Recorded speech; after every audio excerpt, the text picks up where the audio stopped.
जय श्री राधे, जय श्री कृष्णा। सभी भक्तों को मेरी प्यार भरी नमस्कार। सबको राम राम, सबको गुड मॉर्निंग, सबका दिन शुभ हो। तो भक्तों, आज हम सुनेंगे श्रीमद् भागवत गीता के 7वें अध्याय का महात्म। आपने 6 अध्याय का महात्म और 6ठा अध्याय ये सभी आपने सुने होंगे, देखे होंगे मेरे YouTube चैनल खुराना अंकल के ऊपर। और अगर आपने मेरा चैनल सब्सक्राइब नहीं किया तो मेरे चैनल को कृपया सब्सक्राइब कर लीजिए। YouTube को खोलिए, YouTube में माइक के ऊपर बोलिए खुराना अंकल। खुराना अंकल बोलते ही मेरा फोटो आ जाएगा। सब्सक्राइब करें, बेल आइकॉन को दबाएं और आल को दबाएं, तो आपको जितने भी नोटिफिकेशन होंगे वो साथ के साथ मिलते रहेंगे। तो आज हम शुरू करते हैं श्रीमद् भागवत गीता के 7वें अध्याय का महात्म। उससे पहले हम थोड़ा सा गीता का गुणगान करेंगे। तो इस तरह से आप भी मेरे साथ बैठे बैठे गाइए घर पर। ओम नमो भगवते वासुदेवाय।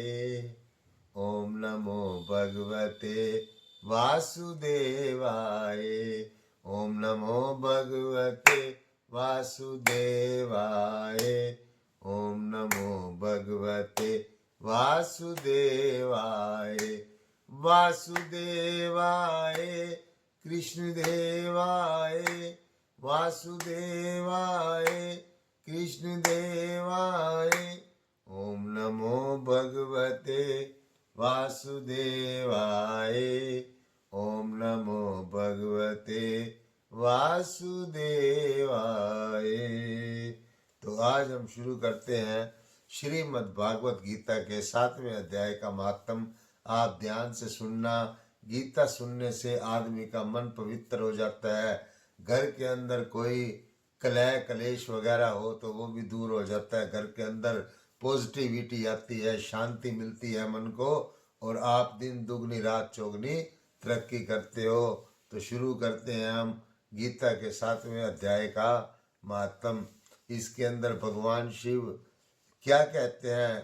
पार्वती, अब मैं 7वें अध्याय का महात्म तुम्हें बतलाता हूँ, जिसे सुनकर कानों में अमृत राशि भर जाती है। पाटलिपुत्र नामक एक दुर्गम नगर है, जिसका गोपुर द्वार बहुत ही ऊंचा है। उस नगर में शरकुंड कर्ण नाम का एक ब्राह्मण रहता था। उसने वैश्यवृत्ति का आश्रय लेकर बहुत धन कमाया, किंतु न तो कभी पितरों का तर्पण किया और न देवताओं का पूजन ही किया। वह धनोपार्जन में तत्पर होकर राजाओं को ही भोज किया करता था। एक समय की बात है, उस ब्राह्मण ने अपना चौथा विवाह करने के लिए पुत्रों और बंधुओं के साथ यात्रा की। मार्ग में आधी रात के समय जब वह सो रहा था, एक सर्प ने कहीं से आकर उसकी बाह में काट लिया। उसके काटते ही ऐसे अवस्था हो गई कि मणि मंत्र औषधि आदि से भी उसके शरीर की रक्षा नहीं की जा सकी, और उसकी शरीर का हर रोग असाध्य जान पड़ा। तत्पश्चात कुछ ही क्षणों में उसके प्राण पखेरु उड़ गए। फिर बहुत समय के बाद वह प्रेत सर्प योनि में उत्पन्न हुआ। उसका चित्त धन की वासना में बंधा हुआ था। उसने पूरा वृत्तांत को स्मरण करके सोचा कि मैंने जो घर के बाहर करोड़ों का धन जमा किया हुआ है, वह उसको बंधा हुआ है, जो घर के बाहर करोड़ों की संख्या में अपना धन गाड़ रखा है, उससे इस पुत्रों को वंचित करके समय ही उसकी रक्षा करूंगा। एक दिन सांप की योनि से पीड़ित होकर पिता ने स्वप्न में अपने पुत्रों को दर्शन दिए और मनोभाव से बताया। तब उसके निरंकुश पुत्रों ने सवेरे उठकर बड़े विस्मय के साथ एक दूसरे से स्वप्न की बातें कही। उसमें से मंझला पुत्र कुदाल हाथ में लिए घर से निकल पड़ा और जहाँ उसके पिता सर्प योनि धारण करके रहते थे, उस स्थान पर पहुंच गया। यद्यपि उसे धन के स्थान का ठीक ठाक पता नहीं था, तो भी उसने चिन्हों से उसका ठीक ठाक निश्चय कर लिया और लोभ बुद्धि से वहां पहुंचकर खड्डा भाभी आदि खोदने लगा। तब उस भाभी से एक बड़ा भयानक सांप प्रकट हुआ। उस सांप ने बोला, ओ मूढ़, तू कौन है, किस लिए आया है, क्यों बिल खोद रहा है, अथवा किसने तुझे भेजा है, ये सारी बातें मेरे सामने बता। पुत्र बोला, मैं आपका पुत्र हूँ, मेरा नाम शिव है। मैं रात्रि में देखे हुए स्वप्न में विस्मित होकर यहाँ का स्वर्ण देख लेने के लिए कौतूहल से आया हूँ। पुत्र की यह वाणी सुनकर वह सांप हंसता हुआ बोला, उच्च स्वर से इस प्रकार स्पष्ट वचन बोला, यदि तू मेरा पुत्र है तो मुझे शीघ्र ही बंधन से मुक्त कर। मैं पूरा जन्म के गाड़े हुए धन के लिए सर्प योनि में उत्पन्न हुआ हूँ। पुत्र ने पिताजी की मुक्ति पूछा, आपकी मुक्ति कैसे होगी, उसका उपाय मुझे बतलाइए, क्योंकि मैं इस रात में सब लोगों को छोड़कर आपके पास आया हूँ। पिता ने कहा, बेटा, गीता के अमृतमय सप्तम अध्याय को छोड़कर मुझे मुक्त करने में तीर्थ, दान, तप और यज्ञ भी सर्वथा समर्थ नहीं है। केवल गीता का 7वें अध्याय ही प्राणियों के जरा मृत्यु आदि दुख को दूर करने वाला है। पुत्र, मेरे श्राद्ध के दिन सप्तम अध्याय का पाठ करने वाले ब्राह्मण को श्रद्धा पूर्वक भोजन कराओ, इससे निसंदेह मेरी मुक्ति हो जाएगी। वत्स, अपनी शक्ति के अनुसार पूर्ण श्रद्धा के साथ वेद विद्या में प्रवीण अन्य ब्राह्मणों को भी भोजन कराना। सर्प योनि में पड़े हुए पिता के वचन सुनकर सभी पुत्रों ने उनकी आज्ञा के अनुसार उस से भी अधिक काम किया तथा शरकुंड कर्ण अपने सर्प योनि को त्याग कर दिव्य देह धारण किया और सारा धन पुत्रों को अधीन कर दिया। पिता ने करोड़ों की संख्या में जो धन बांट कर दिया था, उससे वे सदाचारी पुत्र बहुत ही प्रसन्न हुए। उनकी वृत्ति में धर्म में लगी हुई थी, इसलिए उन्होंने बावली, कुआ, पोखरा, यज्ञ और देवा मंत्रित के लिए उस धन का उपयोग किया और अन्नशाला भी बनवाई। तत्पश्चात 7वें अध्याय का सदा जप करते हुए उन्होंने मोक्ष को प्राप्त कर लिया। पार्वती, यह तुम्हें 7वें अध्याय का महात्म्य बतलाया गया है, जिसके श्रवण मात्र से मानव सब पातकों से मुक्त हो जाता है। तो हे भक्तों, आपने सुना ये सप्तम अध्याय का महात्म्य। इसके अंदर बतलाया गया है कि हम अपनी जिंदगी के अंदर कितना भी धन इकट्ठा कर लें, कितना भी कुछ इकट्ठा कर लें, जब तक उस धन को हम किसी धर्म काम के अंदर नहीं लगाएंगे तो अपने इस जीवन के अंदर मुक्ति होनी बहुत ही मुश्किल है। आप भी जो थोड़ा बहुत धन कमाते हो या ज़्यादा कमाते हो, उसके लिए पक्षियों के लिए पोखरे लगवाएं, उनके लिए घोंसले लगाएं, उनके अंदर पानी डालें, पक्षियों को आप दाना खिलाएं सुबह, आपके भी जीवन का उद्धार हो जाएगा। यही 7वें अध्याय के माध्यम में बनाया गया है। तो हे भक्तों, आप गीता का ये सारे अध्याय यूं ही सुनते रहा करो। मेरे YouTube चैनल खुराना अंकल के ऊपर मैं आपको लगभग एक अध्याय या एक महात्म रोज डालता हूँ YouTube चैनल के ऊपर। आप सुना करो, सब्सक्राइब किया करो। मेरा चैनल फेसबुक के ऊपर भी है, फेसबुक के ऊपर आप कृष्ण खुराना फॉलो कर सकते हैं। उसके ऊपर भी मैं बहुत अच्छे अच्छे मोटिवेशनल, धार्मिक, घरेलू रीलें ये सब डालता रहता हूँ। तो इसी तरीके से आपका अगर सहयोग मुझे मिलता रहेगा तो मैं और आगे भी रामायण, कृष्ण जन्म की सभी किताबें आपको सुनाया करूँगा। जय श्री राधे, जय श्री कृष्णा। अब मैं छोटी सी एक आरती करूँगा, तो आप भी ध्यान से सुनना। जय श्री राधे, जय श्री कृष्णा। मन में बसा कर तेरी मूर्ति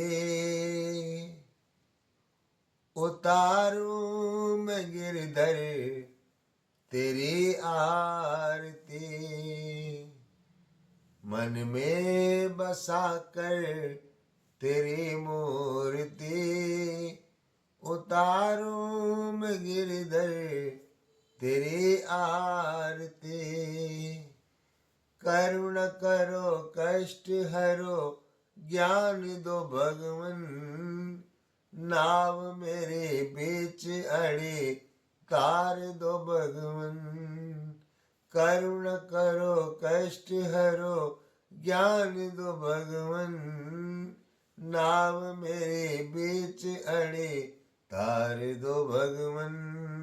हर दर्द की दवा तुम्हारे पास है, हर दर्द की दवा तुम्हारे पास है। जिंदगी दया की है भीख मांगते, मन में बसा कर तेरी मूर्ति। उतारूं मैं गिरवर तेरी आरती, उतारूं मैं गिरधर तेरी आरती। जय श्री राधे, जय श्री कृष्णा। अब हम छोटा सा हनुमान चालीसा का पाठ भी कर लेते हैं। श्री गुरु चरण सरोज रज, निज मन मुकुर सुधार। बरनउँ रघुवर विमल जसु, जो दायक फल चार। बुद्धिहीन तन जानिके, सुमिरो पवन कुमार। बल बुद्धि विद्या दे मोहि, हरु कलेश विकार। जय हनुमान ज्ञान गुण सागर, जय कपीस तिहु लोक उजागर। रामदूत अतुलित बलधामा, अंजनी पुत्र पवन सुत नाम। महावीर विक्रम बजरंगी, कुमति निवार के संगी। कंचन वरण विराज सुवेश, कानन कुंडल कुंचित केसा। हाथ बरज ध्वज विराजे, कांधे मूंज जने साजे। शंकर सुमन केसरी नंदन, तेज प्रताप महाजगबंदन। विद्यावान गुणी अति चातुर, राम काज करबे को आ। प्रभु चरित सुनबे को रसिया, राम लखन सीता मन। सूक्ष्म रूप धरि सिंह दिखावा, विकट रूप धरि लंक जरा। भीम रूप धरि असुर सहारे, रामचंद्र के काज सब लाए। सजीवन लखन जियाए, श्री रघुवीर हर्ष उर। रघुपति कीन्ही बहुत पढ़ाई, तुम मम प्रिय भरत संभा। सहस बदन तुमरो यश गावे, अस कहते पट कंठ लगा। सनकादिक ब्रह्मादि मुनीसा, नारद सारथ सहित सायं कुबेर दिक्पाल। जहाँ ते कवि कोविद कह सके, तुम उपकार सुग्रीव कीना। राम मिलाए राजपद दीन, तुमरो मंत्र विभीषण मानो। लंकेश्वर वै सब जानो, जुग सहस जो जन पर बान। लील्यो ताई मधुर बल जानो, प्रभु मुद्रिका मिल सुख माही। जलगी लांग अचरज नाई, दुर्गम काज जगत के। सुगम अनुग्रह तुमरे तेते, राम दुआरे तुम रखवा। होत न आज्ञा बिन पैसारे, सब सुख ले तुम्हारे शरणा। तुम रक्ष काहू को डर, आपन तेज संहारो। आपे तीनों लोक हांकते का, भूत पिशाच निकट नहीं आवे। महावीर जब नाम नासे रोग हरे सब पीरा। जपत निरंतर हनुमत भी, संकट ते हनुमान छुड़ावे। मन क्रम वचन ध्यान जोड़, सब पर राम तपस्वी राजा। तिनके काज सगल तुम साजा, और मनोरथ जो कोई लावे। सोई अमित जीवन फल पा, चारों युग पर ताप तुम्हारा है। प्रसिद्ध जग जियारा, साधु संत के तुम रखवार। असुर निकंदन राम दुलारे, अष्ट सिद्धि नवनिध के दाता। असवर दीन जानकी राम रसायन तुमरे पासा। सदा रहो रघुपति के, तुमरे भजन राम को पावे। जन्म जन्म के दुख बिसरा, अंत काल रघुवरपुर जाई। जहाँ जन्म हरि भक्त का, और देवता न डरहि हनुमत से सर्व संकट कटे मिटे सब पीरा जो सुमिरे हनुमत बलबीरा। जय जय जय हनुमान गोसाई कृपा करो गुरुदेव की नाय। जो शत बार पाठ कर कोई छोटे बंद महासुख। जो यह पढ़ हनुमान चालीसा सिद्धि साखी गोर। तुलसीदास सदा हरिचेरा की जय नाथ हृदय। पवन तनय संकट हरण मंगल मूर्ति रो। रामा मंगल मूर्ति रो। राम लखन सीता सहित हृदय बसो सुर भूप सियापति राम। जय जय राम करो कल्याण जय जय। अच्छा, सभी भक्तों से मेरा एक अनुरोध और है कि हम एक मंदिर का निर्माण कार्य कर रहे हैं, जहां पर हमने एक किला जमीन मोल लेकर वहां हमने मंदिर बाबा त्रिलोक भारती भगवान जी सजाड़ा धाम वालों का मंदिर बना रहे हैं। उसके ऊपर लगभग अब तक हमने 50 लाख रुपए खर्च कर चुके हैं। सारी साथ संगत से अनुरोध है कि आप भी बढ़ चढ़कर कोई थोड़ा बहुत दान की आहुति डालें, जिसके लिए मैं इस स्क्रीन के ऊपर अपना फ़ोन नंबर और QR कोड भी दे रहा हूँ आपको। उसके अंदर हो सके तो आप 50, 100, 200, 500 जितनी आपकी इच्छा हो वो डाल सकते हैं। कोई बंदिश नहीं है आपके लिए भाई आपने जरूरी डालना है। देखो, एक एक रुपए से बूंद बूंद से सागर भरता है। तो हमने उसके लिए क्या रखा हुआ है, अगर आप एक ईंट का दान देना चाहो तो उसके लिए हमने 100 रुपये रखे हुए हैं। अगर आप उसके अंदर एक सीमेंट के कट्टे का दान देना चाहो तो उसके लिए हमने 500 रुपये रखे हुए हैं। और भी अगर आप कुछ देना चाहते हो तो आपकी इच्छा है, हमारी तरफ से कोई जबरदस्ती नहीं है। ये जो मंदिर के निर्माण कार्य होते हैं, कोई एक आदमी का काम तो होता नहीं, सभी के सहयोग से होता है। तो आप भी इसमें बढ़ चढ़कर भाग लें। ये हमारा मंदिर बुढ़ाइन धाम के अंदर नारनौल तहसील के पास, उचाना तहसील के पास बुढ़ाइन गांव है। बुढ़ाइन गांव के पास 1 किला जमीन हमने ले रखी है और वहां पर हम मंदिर का निर्माण कार्य कर रहे हैं। आप हमारे YouTube चैनल के ऊपर भी उस मंदिर का निर्माण कार्य देख सकते हैं।